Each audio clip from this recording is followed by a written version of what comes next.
Hello dear student, देखिए हम आज करेंगे हमारा नया चैप्टर। क्या हमारे आसपास के पदार्थ शुद्ध हैं? As matters around us are pure, ये हमारा चैप्टर रहेगा। इससे पहले हमने फर्स्ट चैप्टर कंप्लीट किया है। धीरे धीरे हम जो हमारी साइंस की बुक है 9th NCERT की, उसको एक्सप्लेन कर रहे हैं और आपका प्यार हमें मिल रहा है और आप अच्छे तरीके से समझ रहे हैं, इस बात की हमें खुशी है।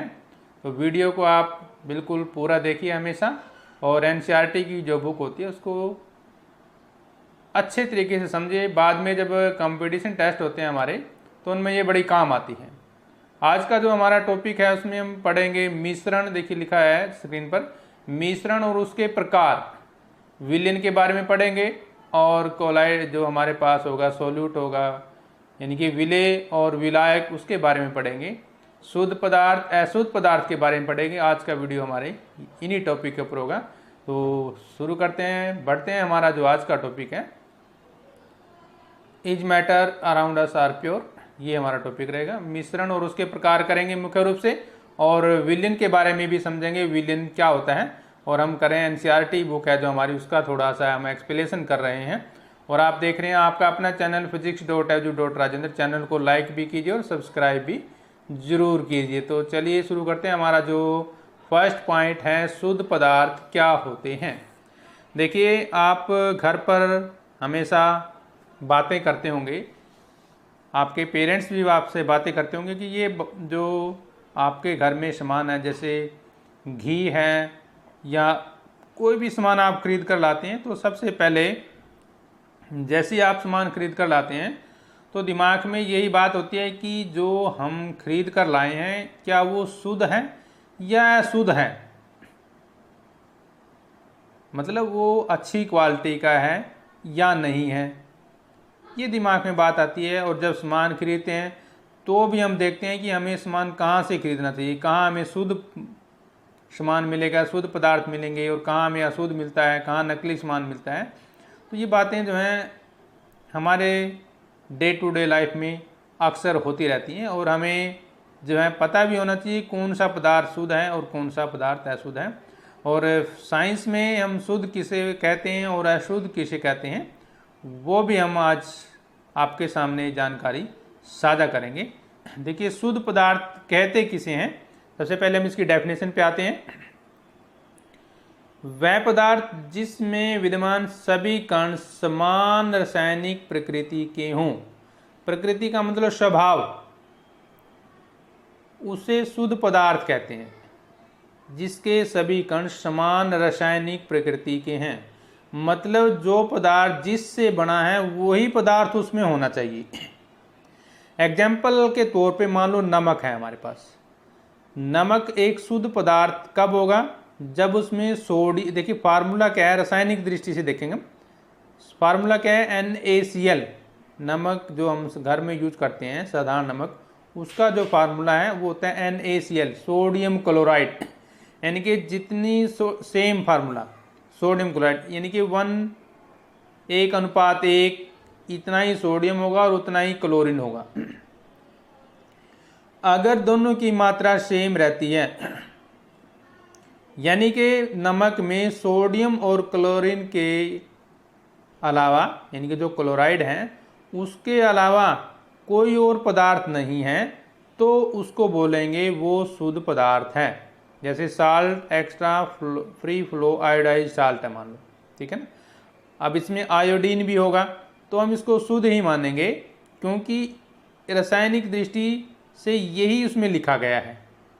घर में हम घी यूज़ करते हैं, शुद्ध दूध यूज़ करते हैं, प्योर मिल्क यूज़ करते हैं, तो हम उसको शुद्ध कब मानेंगे, जब उसके अंदर दूसरा पदार्थ मिक्स ना हो। घी है, घी में मान लो हम डालडा घी ना मिलाएं तो वो फिर प्योर नहीं रहेगा।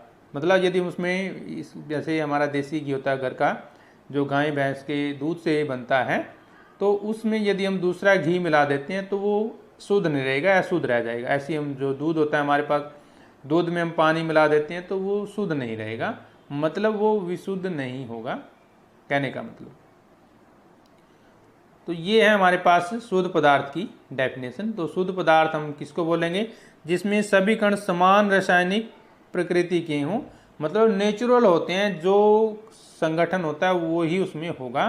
जैसे मान लो हमारे पास पानी है, पानी का जो फार्मूला क्या है हमारे पास H2O, यानी कि 2 भाग हाइड्रोजन है और 1 भाग ऑक्सीजन है। अगर इसमें कोई तीसरी चीज़ हम मिला देते हैं तो वो अशुद्ध हो जाएगी। 2:1 का मतलब पानी है, सीधा सा फार्मूला यही है शुद्ध पदार्थ का। आप देखिए शुद्ध पदार्थ के गुण क्या होंगे, नोट कर लीजिए, इंपॉर्टेंट है हमारे पास। शुद्ध पदार्थ के गुण क्या होते हैं? नंबर 1, इसमें एक ही प्रकार के कण उपस्थित होते हैं। मतलब वही जैसे हमारे पास नमक का एग्जाम्पल लिया, उसमें एक ही प्रकार के अणु कौन कौन से हैं? सोडियम और क्लोरीन, ये बस ये ही रहेंगे और बाकी नहीं मिलेंगे आपको, ठीक है ना। और दूसरा देखिए सबसे इंपॉर्टेंट पॉइंट, इसका एक निश्चित द्रवणांक और क्वथनांक होता है। द्रवणांक और क्वथनांक कोई चीज़ है हमारे पास, हमने जो पिछले वीडियो में द्रवणांक और क्वथनांक के बारे में पढ़ा है। देखिए क्वथनांक क्या होता है? किसी भी द्रव का या किसी भी पदार्थ जो एक निश्चित तापमान पर जो उबलने लग जाए उसको हम क्वथनांक बोलेंगे। जैसे पानी का जो उबलने का दर्जा है, क्वथनांक है, वो 100 डिग्री सेंटीग्रेड है, सेल्सियस है, ठीक है ना। अब हम इसको उबालेंगे, पानी को उबालते हैं, यदि वो 100 डिग्री पर उबले तो इसका मतलब वो शुद्ध है। क्या है? शुद्ध है। अगर वो 100 डिग्री से ज़्यादा पे उबलता है, मान लो 101 पर उबलता है या 99 डिग्री पर उबलता है या 99 पॉइंट पे उबलता है, तो इसका मतलब उसमें कोई ना कोई अशुद्ध पदार्थ मिलाया गया है, कोई दूसरा पदार्थ उसमें मिल गया है, इसलिए हम उसको शुद्ध नहीं मानेंगे। क्लियर है? यह प्रकृति में समांगी होता है। समांगी का मतलब बिल्कुल मिला, मतलब हम उसको डिवाइड नहीं कर सकते। मतलब अभी हम पढ़ेंगे समांगी और विसमांगी मिश्रण क्या होता है, उसमें आपको पूरी जानकारी मिल जाएगी। समांगी जिसके सभी अंग समान हैं, समांगी समजमांगी जिसमें सभी अंग समान है। जैसे मान लो हमारे पास पानी है, ठीक है ना, पानी में हम नमक मिला दें तो पानी में नमक हमें दिखाई नहीं देगा, तो वो हो गया समांगी। और देखिए केमिकल दृष्टि से जो शुद्ध पदार्थ होते हैं उसका एक विशेष रंग होता है। अब जैसे पानी का कोई रंग नहीं है, ठीक है ना, लेकिन यदि वो हमें कलर्ड दिखाई दे इसका मतलब वो अशुद्ध है। मिल्क जैसे कैसा होता है? वाइट कलर का होता है। यदि आपने दूध देखा हो, मिल्क होता है ना, वाइट कलर का होता है। अगर वाइट की जगह आपको वो रेड दिखे तो इसका मतलब वो शुद्ध नहीं है, अशुद्ध हो जाएगा। तो ये 4 पॉइंट है हमारे पास शुद्ध पदार्थों के गुण। और अशुद्ध पदार्थों में क्या होगा? इसका उल्टा जो हमने शुद्ध में किया है, इसमें एक से अधिक किस्म के कण होते हैं, ये ध्यान रखेंगे। जैसे मान लो हम चीनी है, चीनी तो क्या होगी? शुद्ध होगी, क्योंकि उसका अनुपात कंप्लीट है, एक ही प्रकार के अणु होते हैं। लेकिन चीनी में कोई दूसरा पदार्थ हम मिला दें, रेत मिला दें, तो वह अशुद्ध हो जाएगा। वही इनका कोई द्रवणांक और क्वथनांक निश्चित नहीं होता, ठीक है। इसकी प्रकृति समांगी होना कोई आवश्यक नहीं है, मतलब समांगी भी हो सकती है और विषमांगी भी हो सकती है। इसका कोई विशेष रंग भी नहीं है, देखिए, क्योंकि वो हमारा नकली पदार्थ है तो रंग भी अलग अलग हो सकता है। अब करते हैं मिक्सचर। जैसे आप नाम से ही पढ़ रहे हैं मिश्रण, यानी कि मिला हुआ है कुछ ना कुछ उसके अंदर। क्या है? उसके अंदर कुछ ना कुछ मिला हुआ है तो वो मिश्रण हो जाएगा। मिश्रण की डेफिनेशन क्या होगी? देखिए, वैसे 2 या 2 से अधिक शुद्ध पदार्थों से मिलकर बने तथा जिनमें सामान्य भौतिक विधियों द्वारा उनके अणुओं के रूप में अलग किया जा सकता है, मिश्रण कहलाता है, मिक्सचर कहलाता है, ठीक है ना भाई। यदि मान लो हमारे पास 2 पदार्थ हैं या 2 से ज़्यादा पदार्थ हैं, उनसे वो मिलकर बना हुआ है और जिसको सामान्य भौतिक स्थितियों के द्वारा हम अलग भी कर सकते हैं, उसको हम मिश्रण बोलते हैं। जैसे दूध है हमारे पास, ये मिक्सचर है, इसमें विटामिन है, प्रोटीन है, खनिज लवण है, मिल्क है, दूध है, तो ये मिक्सचर हो गया। और देखिए इसमें से हम रासायनिक विधियों के द्वारा इसमें से सारी चीज़ें अलग अलग कर सकते हैं, विटामिन, प्रोटीन, पानी अलग अलग हम कर सकते हैं। हवा है हमारी, मिक्सचर है हवा भी। सबसे ज़्यादा इसमें नाइट्रोजन होती है जो लगभग 78% है, जो 78% के आसपास होती है। और दूसरे नंबर पे इसमें क्या होती है, हमारी ऑक्सीजन है, जो कि लगभग 21% होती है। ऑक्सीजन बोलते हैं जिसको, O2 लिखते हैं फार्मूला। तो दो तो ये होगी, बाकी इसमें कार्बन डाइऑक्साइड भी है, हाइड्रोजन भी है, सल्फर डाइऑक्साइड भी है, कार्बन डाइऑक्साइड भी है, कार्बन मोनोऑक्साइड, वो 1% में बाकी सारी गैसें आ जाएंगी। तो इसका मतलब हवा भी क्या है, मिक्सचर हो गया। नमक में हम पानी घोल लेंगे, वो भी क्या हो गया, मिक्सचर हो गया। चीनी हम पानी में घोलेंगे, वो भी क्या हो गया, मिक्सचर हो गया, यानी कि मिश्रण हो गया। देखिए हवा जो है कई गैसों से मिलकर बनती है, हमें पता है, अर्थात हवा में कई गैस होती हैं, इसलिए हवा को हम क्या बोलेंगे, एक मिश्रण बोलेंगे। क्या बोलेंगे, मिश्रण। नमक तथा पानी का घोल, चीनी तथा पानी का घोल, दूध, ठंडे पदार्थ, शेविंग क्रीम, मिश्रण के कुछ उदाहरण है हमारे पास। तो मिश्रण आपको बिल्कुल समझ में आ गया होगा। कुछ और उदाहरण हम ले लेते हैं। मिश्रण के बारे में थोड़ी एक पॉइंट देखिए ध्यान से, हमारे चारों ओर अधिकांश पदार्थ शुद्ध नहीं है, ये नोट कर लीजिए, बल्कि वे मिश्रण के रूप में पाए जाते हैं। शुद्ध का मतलब आप समझ लीजिए, शुद्ध का मतलब एक ही पदार्थ के अणु होते हैं। मिक्सचर का मतलब कुछ न कुछ मिला हुआ है। इस प्रकार हम कह सकते हैं कि मिश्रण में एक से अधिक शुद्ध पदार्थ होते हैं। मिश्रण क्या हो गया, शुद्ध पदार्थों का मिक्सचर हो गया। वो मिश्रण क्या हो गया, जिसमें ज़्यादा शुद्ध पदार्थ मिले होते हैं, उसको हम मिक्सचर बोलेंगे। मिक्सचर जो है अशुद्ध पॉइंट आप नहीं लेके चलेंगे। तो मिश्रण के कितने प्रकार होते हैं, नोट कर लीजिए। तो दो प्रकार होते हैं हमारे, एक तो समांगी मिश्रण और दूसरा होता है विषमांगी मिश्रण। समांगी का मतलब हवा, विलयन और कोल्ड ड्रिंक्स, और विषमांगी का मतलब मृदा और चट्टान। तो ये विषमांगी मिश्रण के दो प्रकार हैं। अब इनकी डिटेल में हम पढ़ लेते हैं। तो हमारा टॉपिक क्या था, मिश्रण के प्रकार, टाइप ऑफ मिक्सचर। देखिए जो हमारे अवयव होते हैं जिनमें मिश्रण का निर्माण होता है, को प्रकृति के अनुसार मिश्रण को हम कितने भागों में बांटते हैं, दो, जो अभी हमने पढ़ा।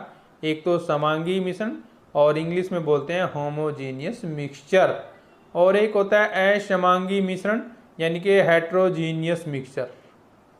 होमोजीनियस यानी कि समांगी, हेट्रोजीनियस यानी कि असमांगी मिश्रण।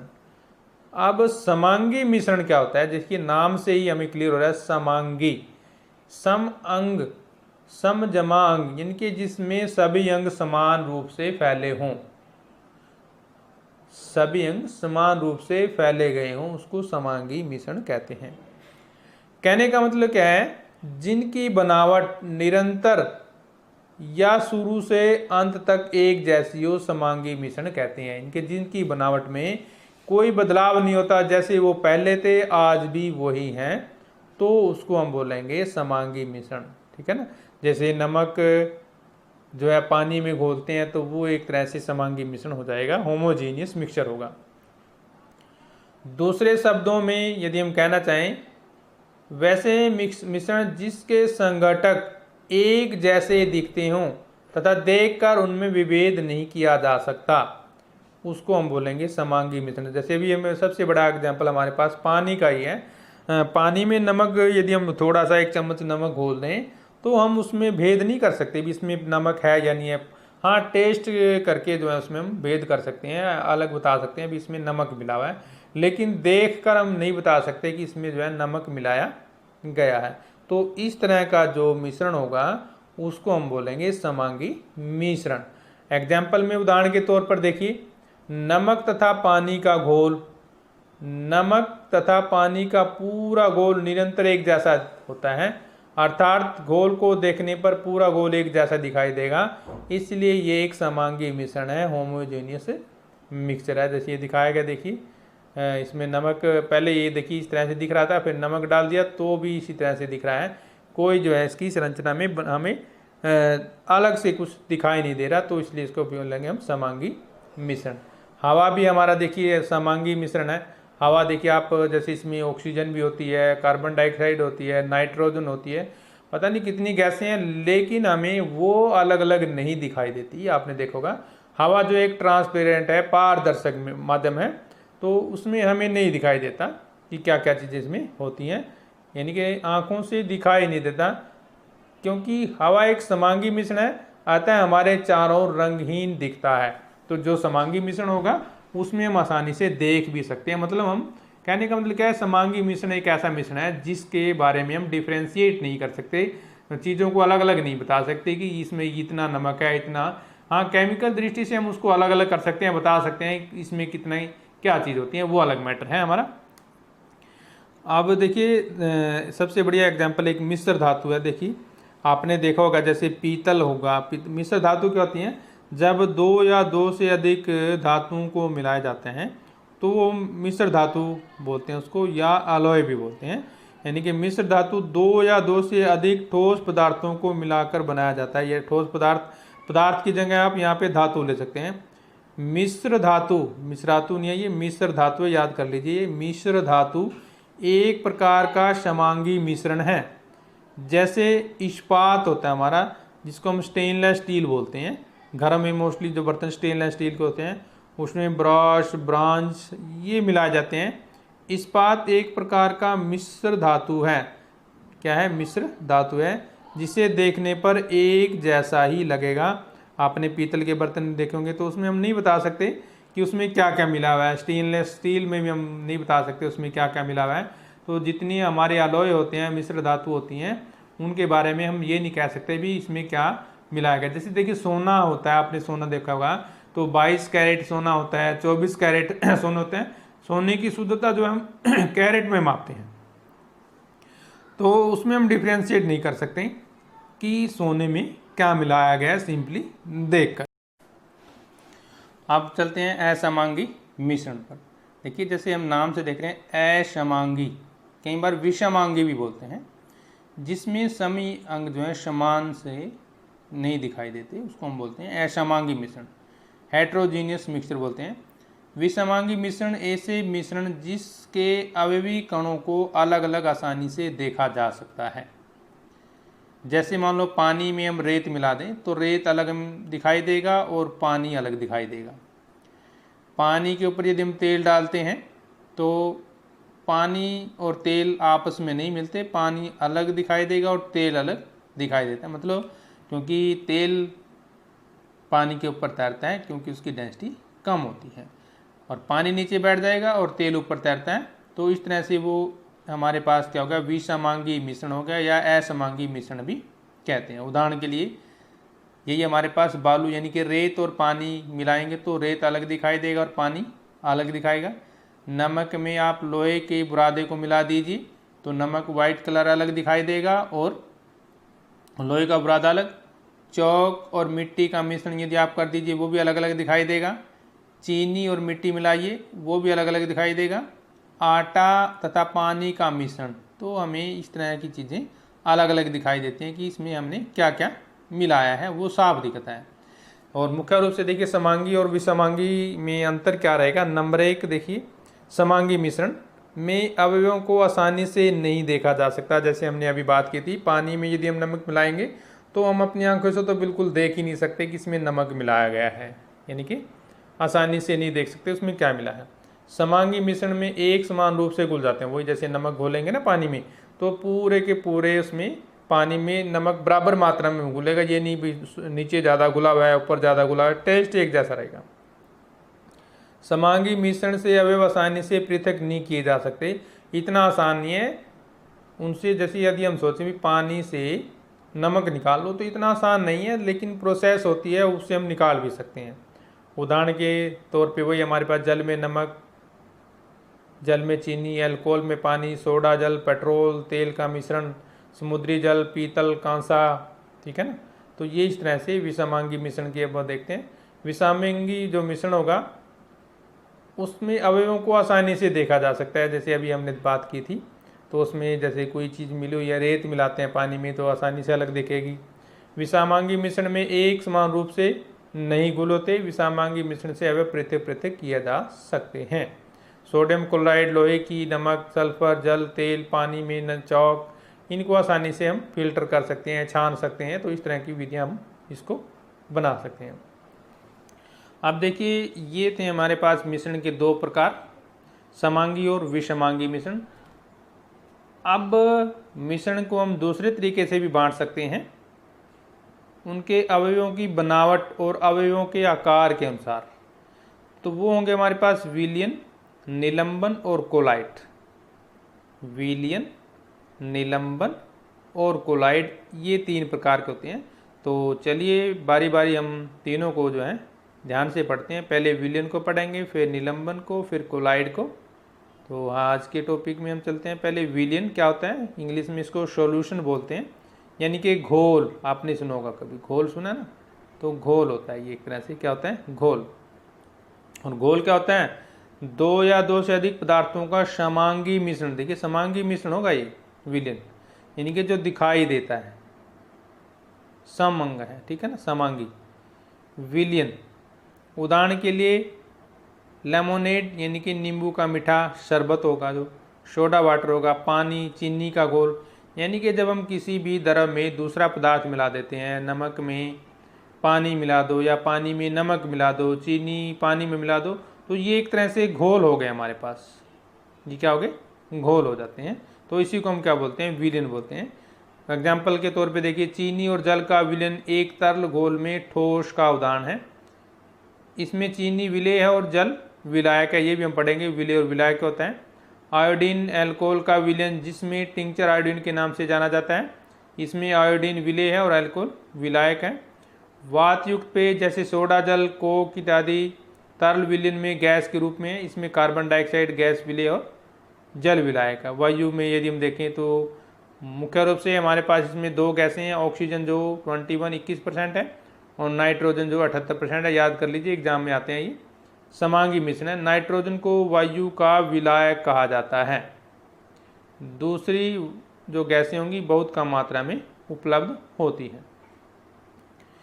देखिए विलयन के कणों में समांगिकता होती है। उदाहरण के लिए नींबू और जल के विलयन का स्वाद सदैव समान रहेगा, यानी इस विलयन में नींबू जल के कण समान रूप से फैले होते हैं। विलयन द्रव या ठोस या गैस तीनों प्रकार का हो सकता है। मिश्र धातु ठोस विलयन का, शरबत द्रव विलयन का, हवा गैसीय विलयन के हमारे उदाहरण हैं। अब देखिए विलयन के गुण क्या होते हैं। विलयन एक समांगी मिश्रण होता है। कणों का व्यास 1 नैनोमीटर यानी कि 10⁻⁻⁹ मीटर से भी छोटा होता है, इसलिए हम इसको आंखों से नहीं देख सकते।